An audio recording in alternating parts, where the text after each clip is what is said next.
see what's on the radio.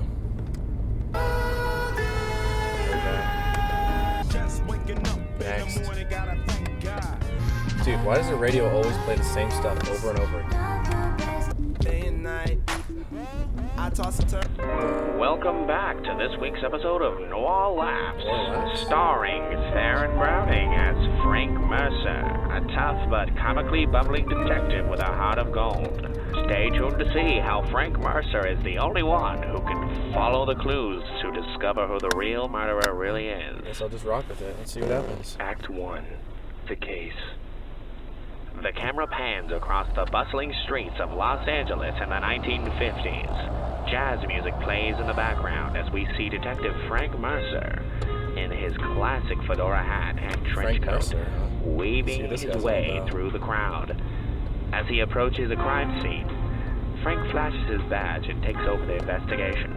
All right, folks. Detective Mercer on the case. Move aside now. Let me take a look here. What seems to be the situation here? It's another bizarre murder, boss.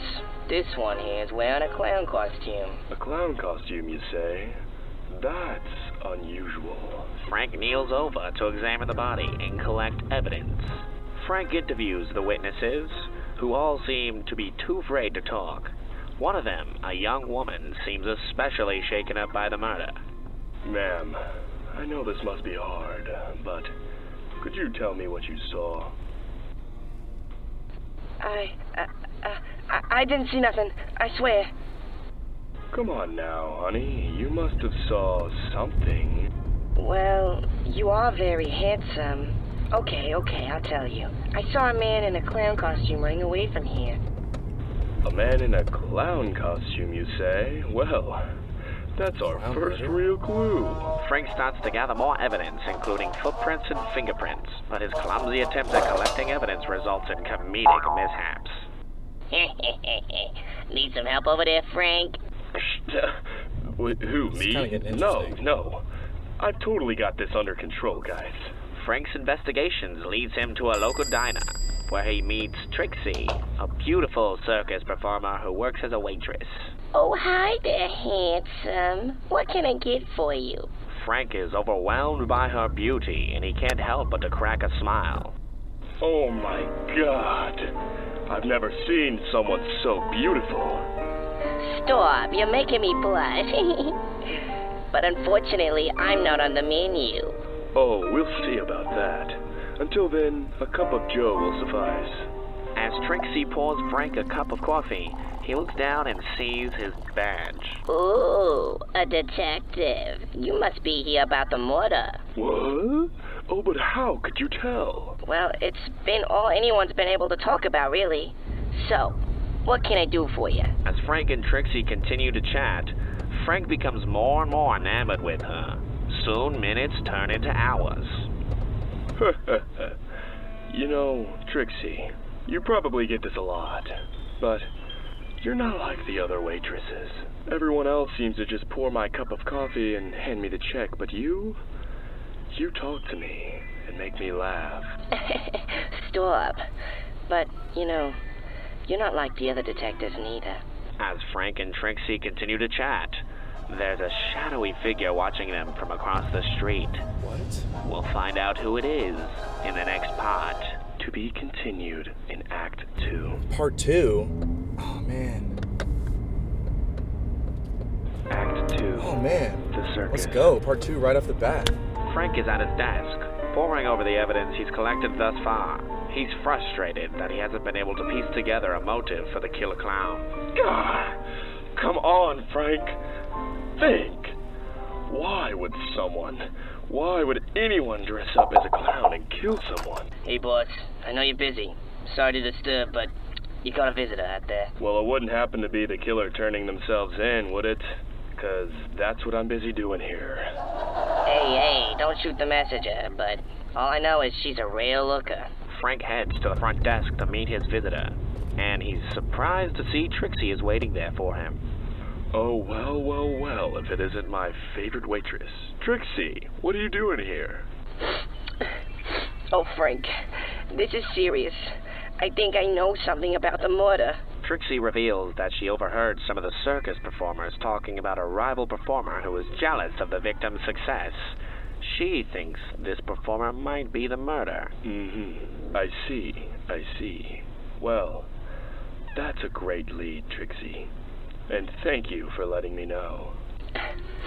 Well, anything for you, Frankie. Frank goes to the circus and meets the performers, who are all in the middle of setting up for a show. All right, folks. Everyone stop what you're doing and pay attention to me. That's right. Frank. Detective Frank Mercer on the case.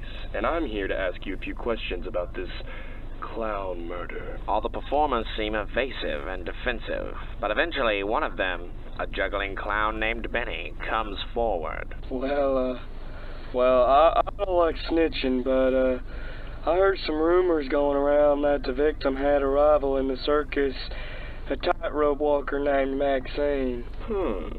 Maxine, huh? That's a good lead. Do you know where I can find this Maxine? I don't know, but, she's usually around here somewhere, Detective. But be careful. She's a real firecracker. Frank starts to look around for Maxine, but he's distracted by the various circus performers and their antics. He accidentally steps in a pile of elephant dung and gets hit in the face with a pie. Oh That would totally boy, not happen. this is gonna be one of those long days.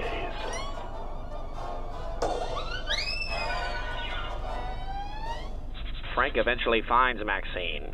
She's a beautiful and confident tightrope walker. Oh, well, excuse me, miss. I'm Detective Frank Mercer, and I'm here to ask you a few questions about the murder. What is it you want to know, Detective? Well, I'm just trying to piece together what happened. So, do you know anything about a rivalry with the victim? I had nothing to do with that clown murder. Why would I kill him? Calm down. Listen, I'm just asking questions, Maxine.